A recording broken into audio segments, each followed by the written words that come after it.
legislative report for the county council. So Ms. Lukens, and are you available? And Ms. Walsh of the county council will be online for any questions for the board.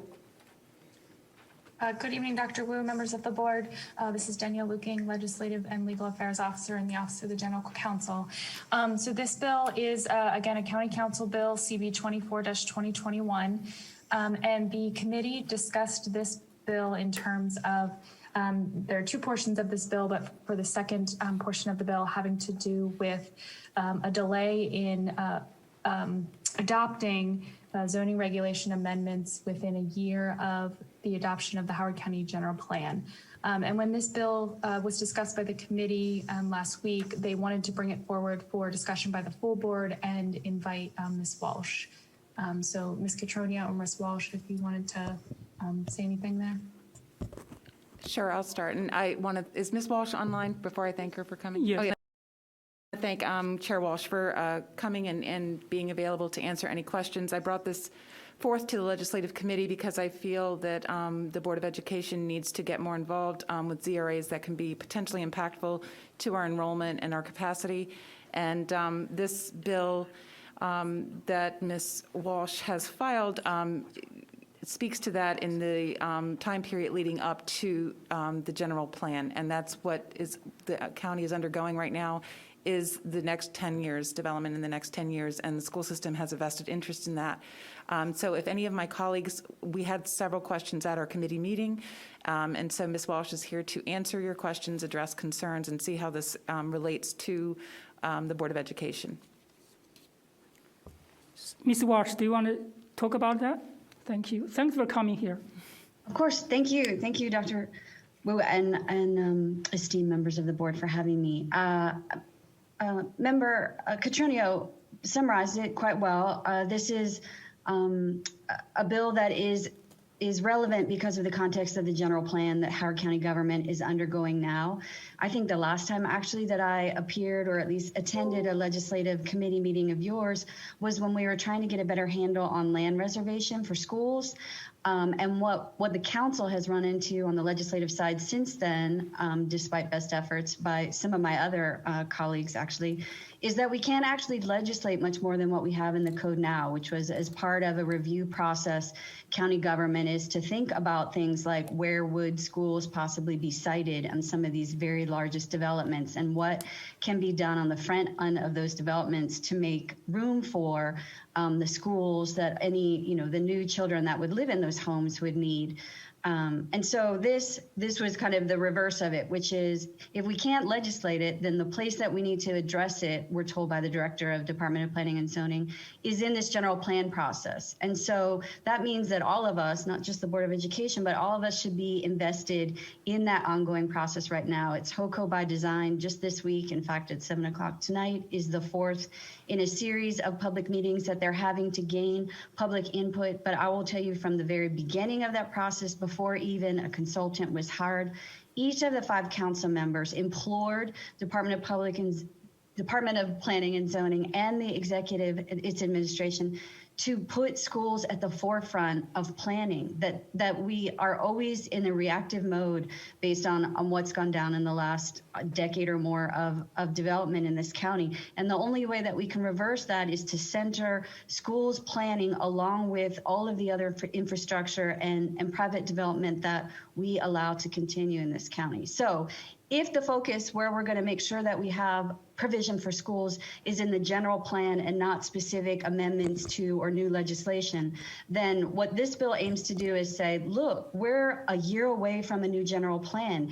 And in the midst of this council continues to receive what is known as zoning regulation amendments. And they are proposed changes to the zoning regulations that tend to have a sweeping impact because it's not specific to one given property, but rather extends to any property that's zoned comparably. And where that's really had the greatest impact in terms of student yields is in what's known as the CAC zoning district, community activity corridor, I think. And those are all along Route 1. In my district, D1, they tend to be the River Watches and the Elk Ridge Crossing. But as you go further south, down Route 1, then you're talking about places like Blue Stream and Howard Square. And those are the kind of developments, those massive developments that singularly can bust every student yield projection that we see and result in things like a Hanover Hills or Duckett's Lane being at or near capacity the very day they're open. We can't account for the busts that those massive projects and the students that they yield push into our school system in a pretty rapid succession. And so what we've seen in the council, just actually in the last year, we didn't get so many of them in our first year, but in the last year and a half, we've seen a lot of ZRAs. And if you look back historically in our term and the preceding four-year term, the CAC zoning is really where a lot of density has been pushed in. And the one or two biggest of those developments, Blue Stream and Etapco at Howard Square, seem to take turns coming back and asking for more exceptions to the existing regulations that allow them to build in more schools. Just last month, the council approved a ZRA that would allow the complete elimination of the commercial component of what's supposed to be a mixed use development. So now it's purely residential.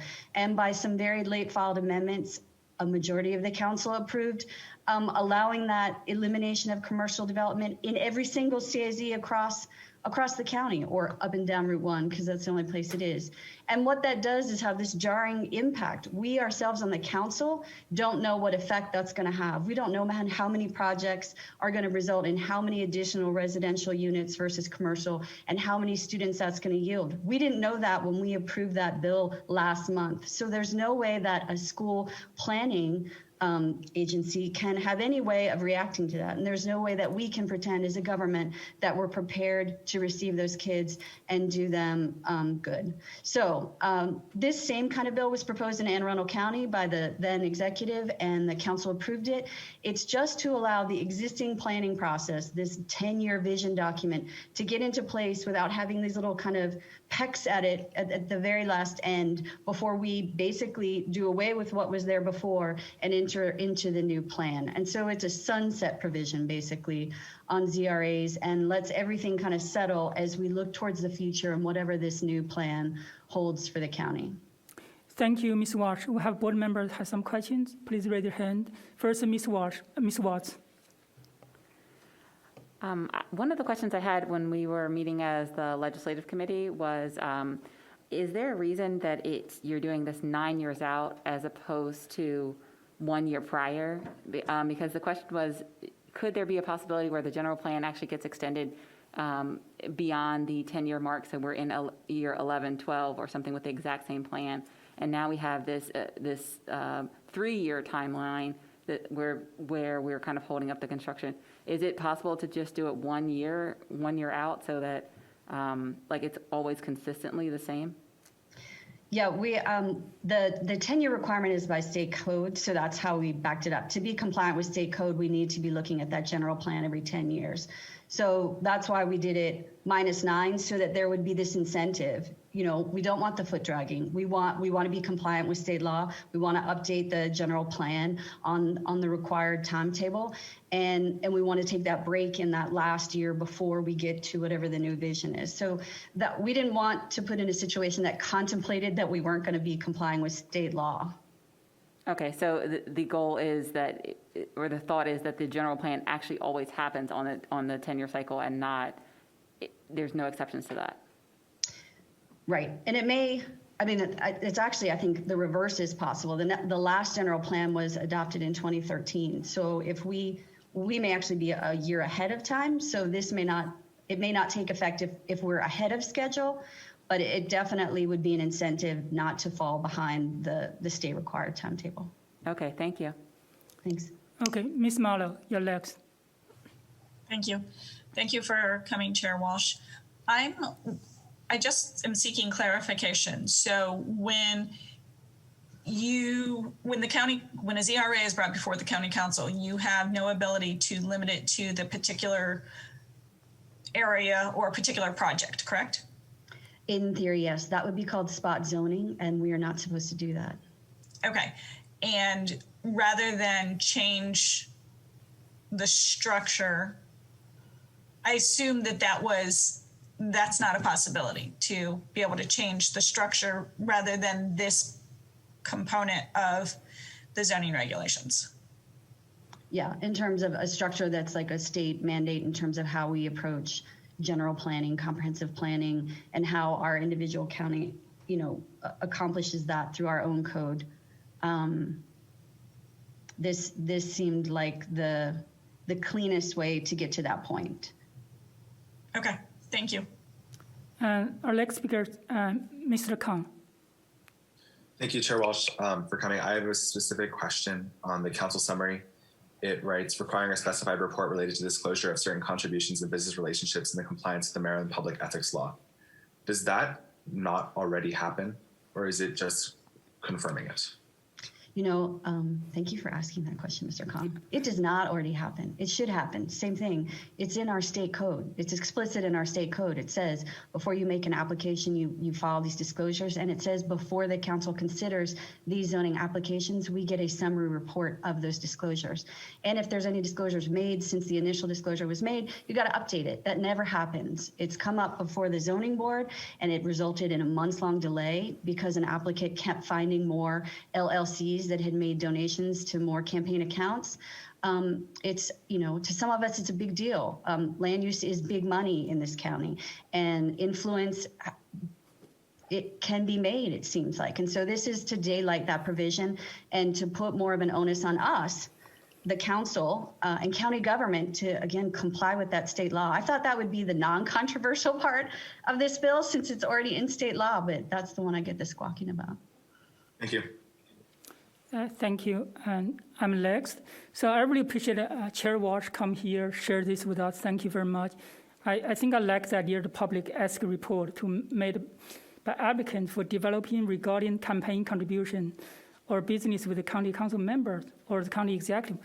So one question is, what happens if they made a contribution after you approve the application? Then they have to report it the next time they come around, which in the case of these CACs would be about 1.5 years later. Or maybe they change their name next time they make contribution. That means that contribution will go away, or? Well, no, because the definition in the state code in terms of who the applicant, they define it in terms of an applicant for a zoning application. And the way that applicant, capital A, is defined in the state code is so broad. It's something like if you own 3% of any business that's associated with the business that's making the petition or owns the land. So it can, especially when, some of these developers operate in these single site LLCs for each development project, it reaches all of those tentacles. So it really does daylight where the relationships are and where the influence might be being wielded. I see, thank you. So I hope at least this will help shed some light and make it more transparent. And Yes. I think second question about prohibit action on proposed zoning regulation amendment during a period leading up to the adoption of a new Howard County general plan. I think I really like this one because right now, the high density development, especially in the east area, right? High School 13 probably will not be built in another 10 years due to funding issues, right? And where the student will go, I think I have a huge concern there. I hope this amendment will help address that issue a little bit. Yeah, I mean I'm right. That's the issue for those of us who represent constituents on the eastern side of the county. Is that's where these developments have been crammed in, despite no pretense even of being able to provide the same infrastructure that exists elsewhere in the county or has historically existed, and yet we continue full bear. Thank Full you. bore. I can't conjugate a verb tonight. Thank you. I'm using the wrong ones. Okay, our next speaker is Ms. Damasmo. Thank you very much, not only for the legislation, but also for coming and being willing to answer our questions. I see this legislation and hopefully the support of this board for that legislation as a good continuing step of our two bodies working together in order to do all that we can possibly do to eliminate and negate as much as possible the negative impacts on capacity that the development presents in Howard County and continues to present as we continue to move forward. So as far as the ZRAs and with the general plan process, so is there, for lack of a better term, a mad rush at this time period for changes to be made prior to the general plan? That's what it seems like. I mean, obviously, this council's only been there for 2.5 years, and we're 8 or so years into the old plan. But that, I mean, this bill was actually proposed to me by, a 20-year veteran of the council office, Theo Wimberly, our acting council administrator, because I said, why are these coming in all of a sudden? And I think it makes sense. You're getting to the end of the old plan, so people are like, this doesn't really work for me anymore. We're 8 years into this thing, and I don't want to do it like that, or this hasn't worked, right? That's always the CAC argument. It's still not working. And so I want to change it. But does it make sense to keep allowing these exemptions to an old plan, in this short time period before we get the new, everybody really thought about it and agreed to it, new plan? So I think that is what the fear is that I am at least perceiving an uptick, and that will only continue as we get closer and closer to the new one, especially if a given project or site owner will see they don't like the way that the new plan is going, right? So I'm going to come in and get one last bite at this before the new system is in place. So what it basically is, it's a way for individuals or entities to circumvent the general plan process that we are going into in order to come up with a new general plan, which again is supposed to guide the county in moving forward as to infrastructure and development and so on.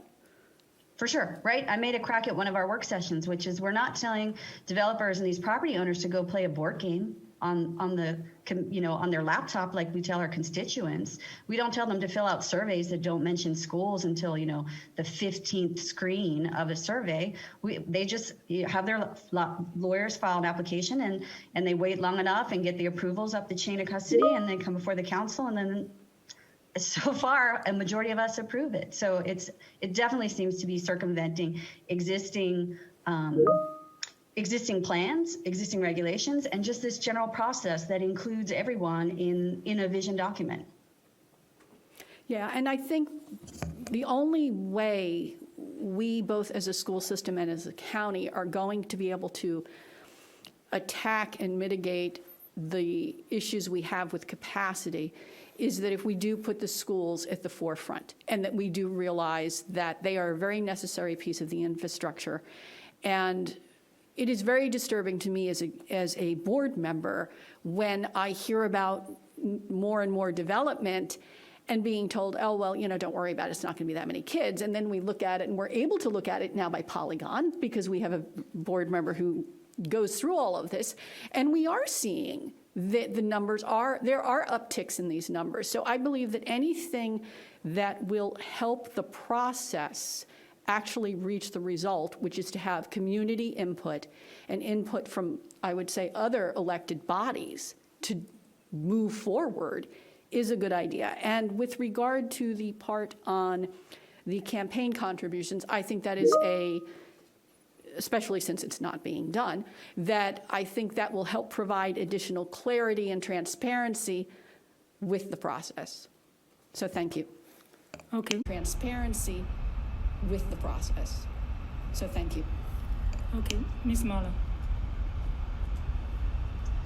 You've done a great job articulating the merits of this. What do you suspect are the biggest impediments or problems with this, or potential problems that you would see if we were to support this and it were eventually passed? Why none, Ms. Mahler? Okay. No, it really was, a lot. I obviously came into office with an agenda that had a lot to do with Old Ellicott City, but, the adequate public facilities ordinance, there were some issues that I ran. We had some good news, actually, on all those fronts this week. But this literally was proposed to me by Theo, in a conversation where I'm like, what are these things? Why are we, like, in the midst of all these, like, one-off changes? Like, this is very time-consuming.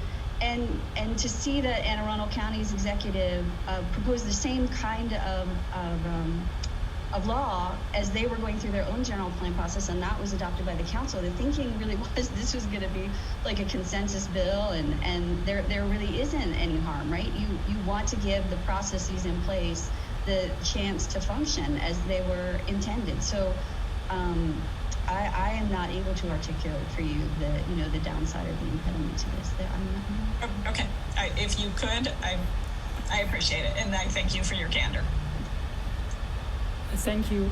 I just want to clarify, earlier when I talk about it, I'm talking about high school 14, which is maybe 10 years.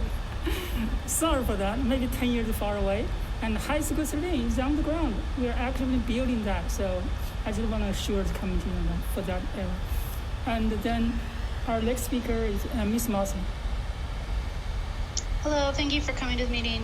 One of the conversations I hear in the community about community concern is not only the planning of building new schools, but also the renovation and or expansion of existing schools. So I don't want that to be lost in the conversation as well, because that is important for, especially in our communities where there is not new development and they have aging infrastructure as well. Sometimes the focus is on capacity, not necessarily on the aging infrastructure. So I just wanted to throw that into the conversation because it is something that is very important. Thank you, Ms. Mosley. Do you have other questions, Dr. Liu? So I have a question actually about development and elementary school. I know in Turf Valley area is very overcrowded, and then I hope that the county council will provide capital budget for us. Maybe your mic is off. Can't you? Oh, I saw this on. Can Okay. people hear me? Okay, maybe I'm too far away. Yeah. So I'm also talking about the overcrowding issue, especially, for example, Turf Valley area, the elementary schools overcrowded. So what will be the impact of this bill on the newly developed area? And how can the county council provide capital budget for our schools, not only new schools, as well as school renovation?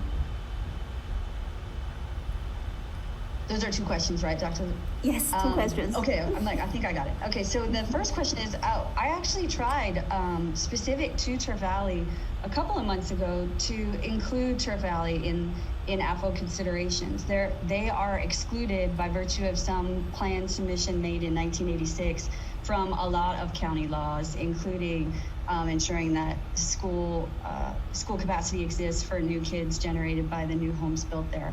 And that did not pass a majority of the council. I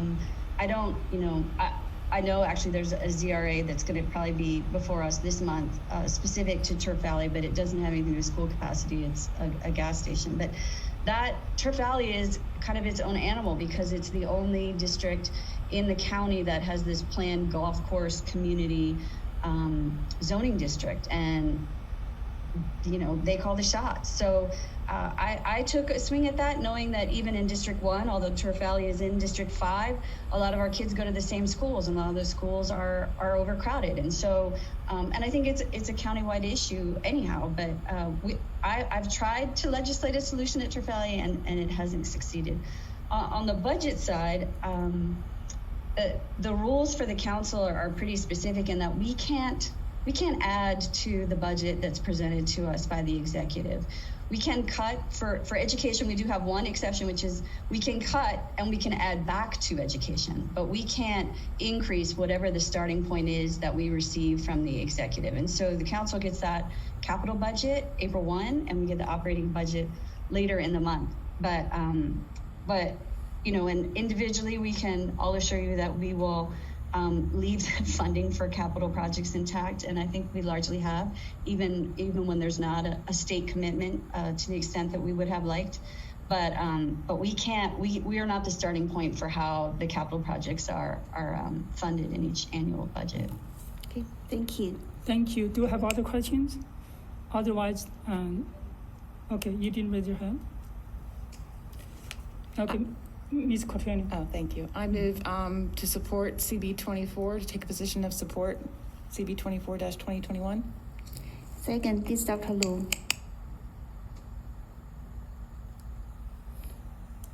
Ms. Hanks, did you capture that? 21, right? Okay. So we have a motion by Ms. Cotroneo and a second by Dr. Liu to move to support CB24-2021. Ms. Cotroneo. Yes. Ms. Delmont Small. Yes. Mr. Kong. Yes. Dr. Liu. Yes. Ms. Mallow. Yes. Ms. Mosley, Yes. Ms. Watts, Yes. Dr. Wu. Yes, Motion passes 8-0. thank you. Thank you, Chair Walsh, very much. Thank you so much. Thank you. We need to do this more often. I agree. Jason, can you move Ms. Cortonio